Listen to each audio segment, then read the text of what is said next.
जय Hind dear student, स्वागत है आप सभी का हमारे चैनल डिफेंस ऑनलाइन एजुकेशन में। आज की वीडियो पार्ट 5 है, most important GK question for defence examination का 2000 प्लस सीरीज है। इसमें 2000 से ज्यादा क्वेश्चंस को हम प्रैक्टिस करेंगे जो आपके आने वाले defence exam like NDA, CDS, AFCAT, CAPF और जो भी वन डे एग्जाम्स हैं like RRB, NTPC and group D, इस सभी के लिए यूजफुल रहने वाली है। अगर आप इस चैनल पर नए हैं तो नीचे रेड कलर का सब्सक्राइब बटन है, उसको प्रेस करके हमारे चैनल को सब्सक्राइब कर लें। पास में दिए गए बेल आइकन को प्रेस करके ऑन कर लें, जिससे आपको हमारे आने वाली वीडियोस की नोटिफिकेशन सबसे पहले मिलती रहे। चलिए स्टार्ट करते हैं आज का ये वीडियो। क्वेश्चन नंबर 71 आपकी स्क्रीन पर। इससे पहले की 4 वीडियोस में हमने 70 क्वेश्चंस को डिस्कस किया है। क्वेश्चन 71 आपकी स्क्रीन के ऊपर, the authority to alter boundaries of state in India rest with. Bharat में राज्य की सीमाओं को बदलने के लिए प्राधिकरण या अधिकार किसके पास है? Option A state government, option B president, option C prime minister या फिर ऑप्शन डी पार्लियामेंट। इसका जो राइट आंसर हो जाएगा वो होगा ऑप्शन डी पार्लियामेंट।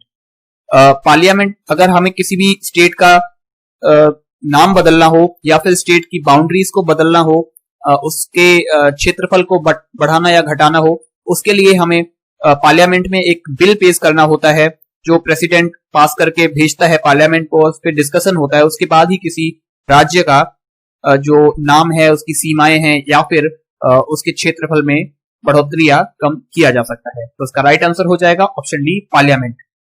अगर आपको किसी भी प्रकार का डाउट है तो हमें इंस्टाग्राम पे फॉलो करके हमें डायरेक्ट मैसेज कर सकते हैं आप। हमारा इंस्टाग्राम आईडी ये दिया गया है। आप ट्विटर पर भी हमें फॉलो कर सकते हैं, @SingerVikrant सर्च करेंगे आपको प्रोफाइल मिल जाएगा। चलिए आगे बढ़ते हैं। Question number 72, in which of the following list of the Indian constitution is the subject of population control and family planning included. भारतीय संविधान की किस सूची में जनसंख्या नियंत्रण और परिवार नियोजन शामिल है? आपके ऑप्शन है, option A union list, option B concurrent list, option C state list या फिर ऑप्शन डी रेसिड्यूरी लिस्ट। देखिए इसका जो राइट आंसर हो जाएगा वो होगा आपका option B concurrent list. Concurrent list होती क्या है? हमारा जो 42वां संविधान संशोधन था 1976 में जब हुआ था 42वां संविधान संशोधन, उसमें परिवार नियोजन और जनसंख्या नियंत्रण के नियमों को लागू किया गया था। इसको आर्टिकल या फिर कहें अनुसूची 7वीं अनुसूची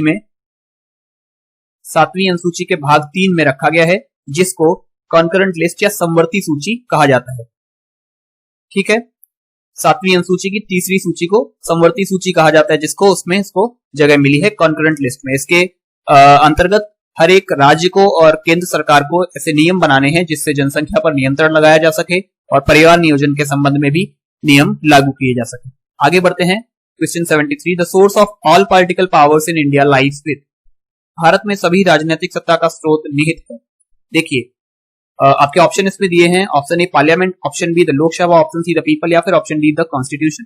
इसका जो राइट आंसर हो जाएगा वो होगा ऑप्शन सी द पीपल, क्योंकि अगर किसी भी मंत्री को या फिर किसी भी पॉलिटिकल पर्सन को चुनना होता है तो वो कार्य होता है हम पीपल्स का। हम पीपल ही किसी व्यक्ति को चुनकर सत्ता में भेजते हैं, वो हमारे लिए काम करता है। तो उसका जो स्रोत होता है, उसकी पावर का सोर्स है, वो हम पीपल ही हैं, उसको चुनकर भेजते हैं किसी भी बड़े पोस्ट में। चलिए आगे बढ़ते हैं। क्वेश्चन 74 आपकी स्क्रीन के ऊपर, under which 5 year plan was the introduction of Panchayati Raj suggested. किस पंचवर्षीय योजना में पंचायती राज की शुरुआत का सुझाव था? ऑप्शन है आपके first 5 year plan, option B second 5 year plan, option C third 5 year plan या फिर option D fourth 5 year plan.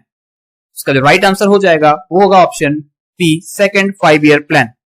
तो इसमें हम थोड़ा डिटेल में चर्चा करते हैं। उस समय सबसे पहला राज्य कौन सा था जिसमें 5 ईयर प्लान लागू किया गया था? वो था पंजाब। पंजाब में सबसे पहले पंचवर्षीय योजना लागू की गई थी। कब की गई थी? 1959 में। तत्कालीन प्रधानमंत्री कौन थे? उस समय प्रधानमंत्री थे डॉक्टर जवाहरलाल नेहरू, JL नेहरू जी उस समय प्रधानमंत्री थे। पंजाब में सर्वप्रथम पंचवर्षीय योजनाओं को लागू किया गया था 1959।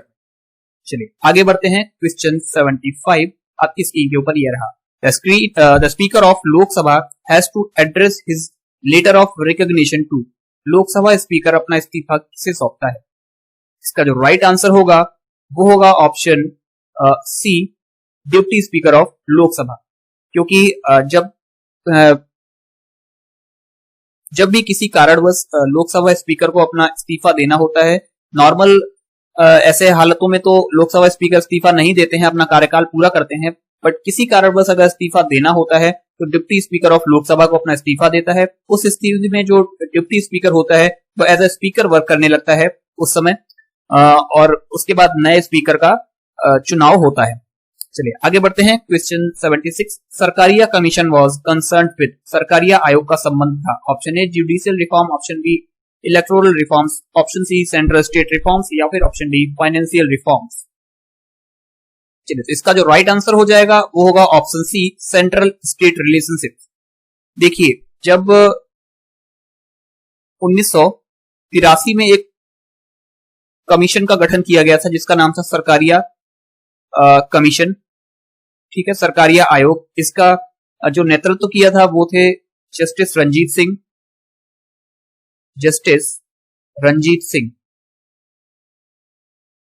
इसके अध्यक्ष थे।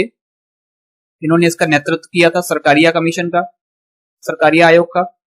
इसने क्या सिफारिशें दी थी? इसने सेंट्रल और स्टेट के रिलेशनशिप्स को इंप्रूव करने के लिए सिफारिशें दी थी, किस प्रकार से सेंट्रल और स्टेट के बीच में और अच्छा समन्वय बनाया जा सके, जिससे सरकार अच्छे तरीके से काम कर सके और एक अच्छे स्तर पर भारत का, संपूर्ण भारत का विकास हो सके। इस संबंध में सिफारिशें जस्टिस रंजीत सिंह की अध्यक्षता में एक कमेटी बनाई गई थी, सरकारिया आयोग, इसने दी थी। चलिए आगे बढ़ते हैं। Question 77, Rajya Sabha can take initiative in, Rajya Sabha में पहल कर सकते हैं। Option A censoring minister, option B creating a all India services, option C considering money bill, या फिर ऑप्शन डी अपॉइंटिंग जजेस। देखिए इसका जो राइट आंसर हो जाएगा वो होगा option B, creating a new all India services. अगर किसी भी प्रकार की ऑल इंडिया सर्विसेज, जैसे कि अभी प्रधानमंत्री नरेंद्र मोदी जी ने कई सारी ऐसी सर्विसेज चलाई हैं, लाइक प्रधानमंत्री जनधन योजना, उसके बाद उज्ज्वला योजना, कई ऐसी स्कीम्स हैं जिसको ऑल इंडिया सर्विसेज की श्रेणी में रखा गया है, जो पूरे संपूर्ण भारतवर्ष में लागू की गई हैं। उनको राज्यसभा में पेश किया जाता है, ना कि लोकसभा में। इसकी पहल राज्यसभा में की जाती है, राज्यसभा में पास होने के बाद फिर ये लोकसभा में पारित होती हैं। उसके बाद राष्ट्रपति के जो हस्ताक्षर हैं उनके होने के बाद वो एक कानून का शक्ल ले लेता है। आगे बढ़ते हैं। Question 78, Who among the following was the president of Congress during independence? आजादी के दौरान कांग्रेस के अध्यक्ष कौन थे? ऑप्शन है आपके, option A J B. Kripalani, option B Mahatma Gandhi, option C Maulana Azad, या फिर ऑप्शन डी सरदार पटेल। इसका जो राइट आंसर होगा वो होगा ऑप्शन ए, जे.बी. कृपलानी जी। तत्कालीन प्रधानमंत्री जो अध्यक्ष थे कांग्रेस के, वो रहे हैं जे.बी. कृपलानी जी आजादी के दौरान। और इन्होंने एक पार्टी की खोज की थी, मतलब पार्टी का स्थापना की थी जिसका नाम था किसान मजदूर प्रजा पार्टी। किसान मजदूर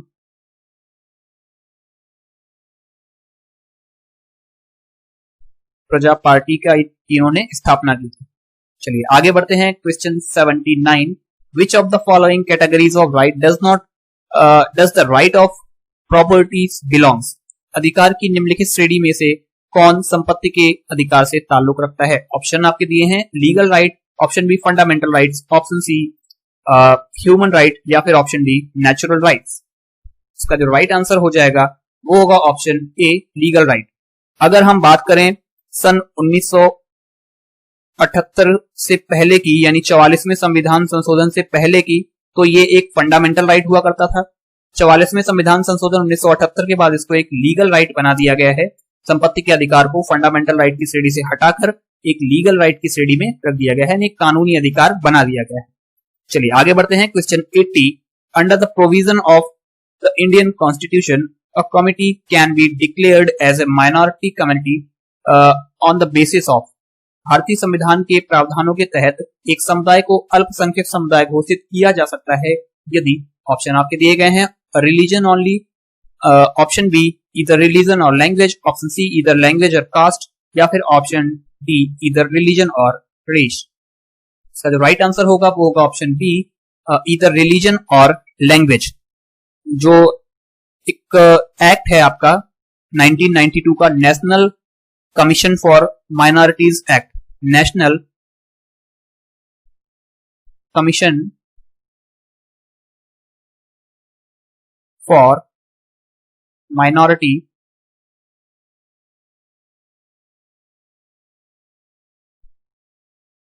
एक्ट 1992, इसमें यह कहा गया है किसी भी जो समुदाय है उसको अल्पसंख्यक घोषित किया जाएगा उसके धर्म और उसकी भाषा के आधार पर।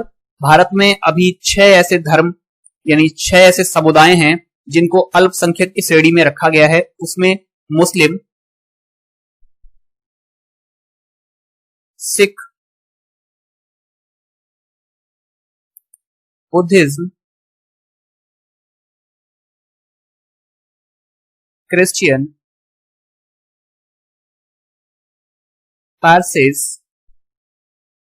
यानी फारसी और जैन शामिल हैं।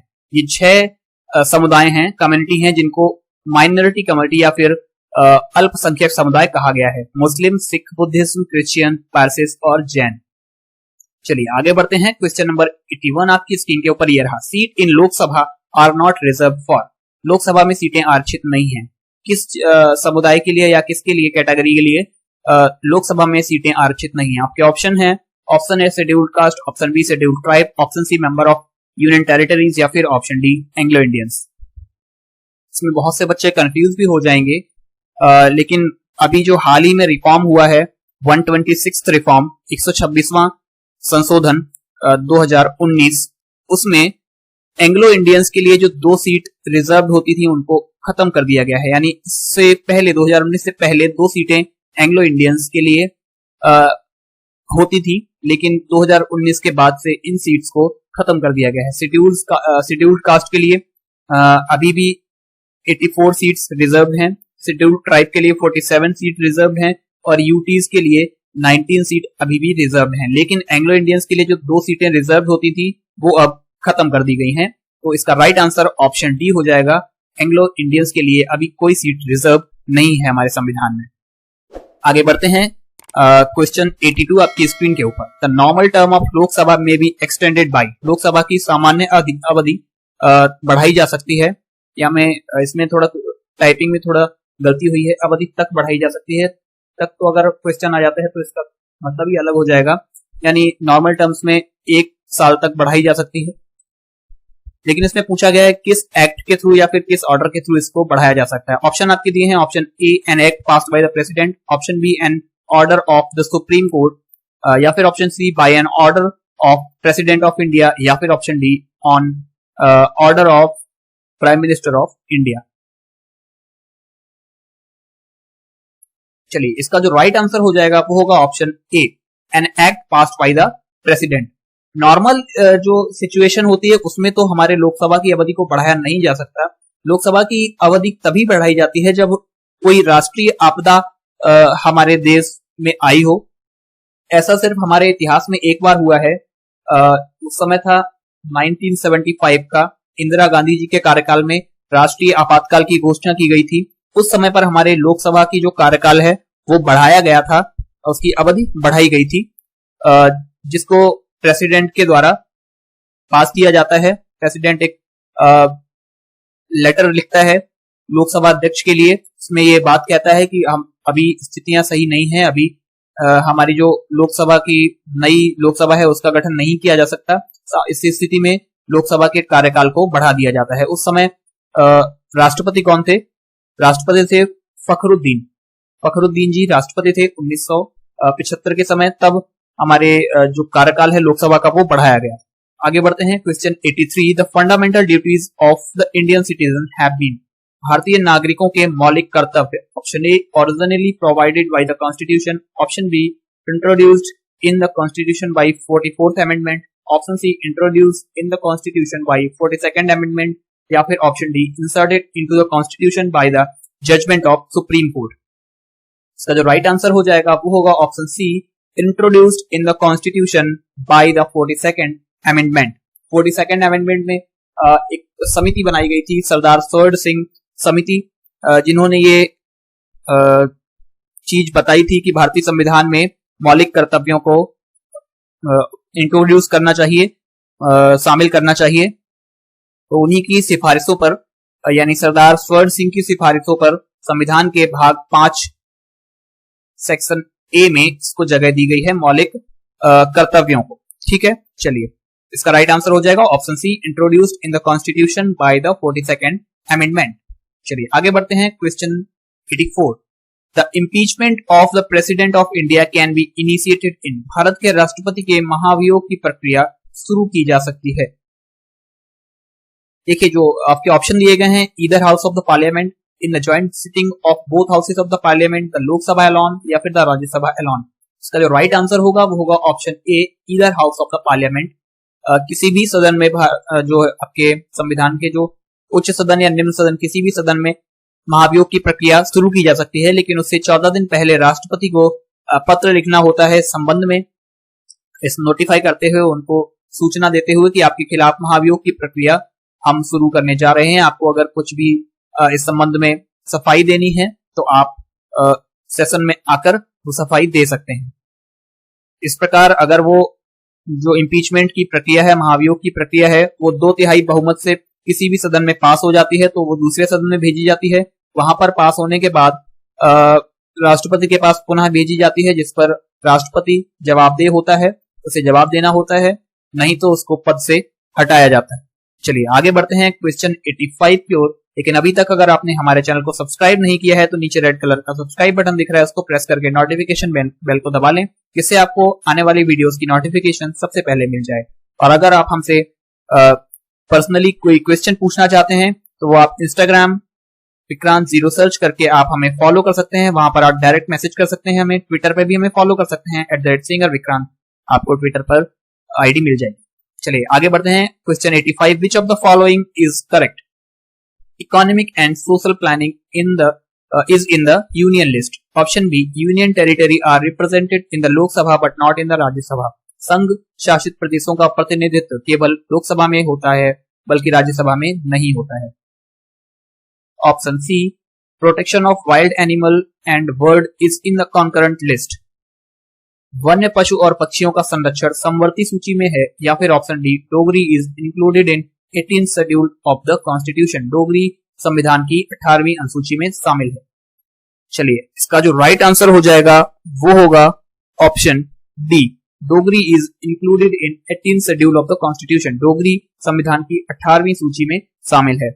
संविधान की जो 18वीं सूची है उसमें कुल 22 भाषाएं हैं, जिसमें से डोगरी भी एक संवैधानिक भाषा है जिसको संविधान की 18वीं अनुसूची में रखा गया है। फर्स्ट ऑप्शन को देखते हैं, economic and social planning is in the union list. नहीं, इसको कॉन्करेंट लिस्ट में रखा गया है, समवर्ती सूची में रखा गया है,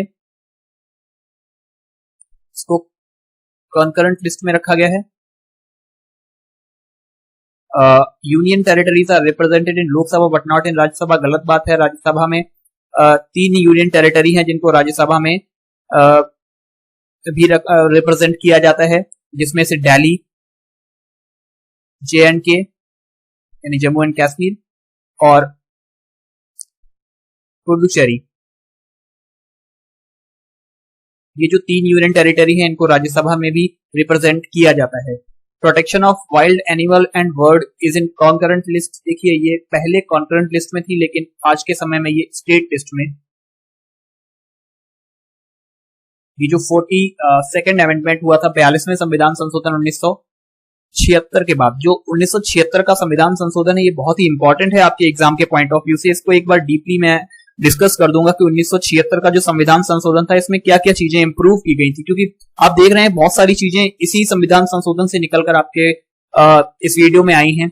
बहुत सारे ऐसे क्वेश्चंस हैं जो संविधान संशोधन 1976 और 1978 से संबंधित हैं। यानी ये जो संविधान संशोधन है बहुत इंपॉर्टेंट होने वाले हैं आपके लिए। तो ये वीडियो मैं बहुत ही जल्दी अपलोड कर दूंगा। इसके लिए आप हमारे चैनल को सब्सक्राइब कर लीजिए ताकि आपको वीडियो सबसे पहले मिल जाए, इसलिए नोटिफिकेशन बेल को भी ऑन कर लीजिए। तो इसका राइट आंसर क्या हो जाएगा? Option D, Dogri is included in 18th schedule of the Indian constitution. आगे बढ़ते हैं question 86। A judge of high court can be removed from the office during his tenure by। उच्च न्यायालय के न्यायाधीश को अपने कार्यकाल के दौरान पद से हटाया जा सकता है। ऑप्शन है आपके, ऑप्शन है the governor if state legislative pass resolution bye 2/3 majority, राज्यपाल द्वारा यदि राज्य विधानसभा 2/3 बहुमत से एक संकल्प पारित करता है। Bye the president on the basis of resolution passed by the parliament by special majority, राष्ट्रपति द्वारा विशेष बहुमत द्वारा संसद द्वारा पारित संकल्प के आधार पर। या फिर option C chief justice of supreme court on the recommendation of parliament, संसद की सिफारिश पर सुप्रीम कोर्ट के चीफ जस्टिस द्वारा। या फिर option D the president on the recommendation of chief justice of concern high court, संबंधित उच्च न्यायालय के मुख्य न्यायाधीश की अनुशंसा पर राष्ट्रपति द्वारा। चलिए, तो इसका जो राइट आंसर हो जाएगा वो होगा option be the president on the basis of resolution passed by parliament by special majority. इसके लिए जो प्रोसेस इम्पीचमेंट का होता है राष्ट्रपति के लिए, वही सुप्रीम कोर्ट और हाई कोर्ट के जजेस के लिए भी लागू होता है। The president on the basis of resolution passed by parliament by special majority, यानी 2/3 मेजोरिटी यानी 2/3 मेजोरिटी से कोई जो रेजोल्यूशन है, संकल्प है, वो पारित होता है महाभियोग की प्रक्रिया, तभी राष्ट्रपति के द्वारा उस हाई कोर्ट के जज को हटाया जा सकता है। Option B will be the right answer for this question. Question 87 आपकी स्क्रीन के ऊपर ये रहा। Judicial review in India is based on, Bharat में न्यायिक समीक्षा आधारित है। सबसे पहले समझते हैं न्यायिक समीक्षा क्या है।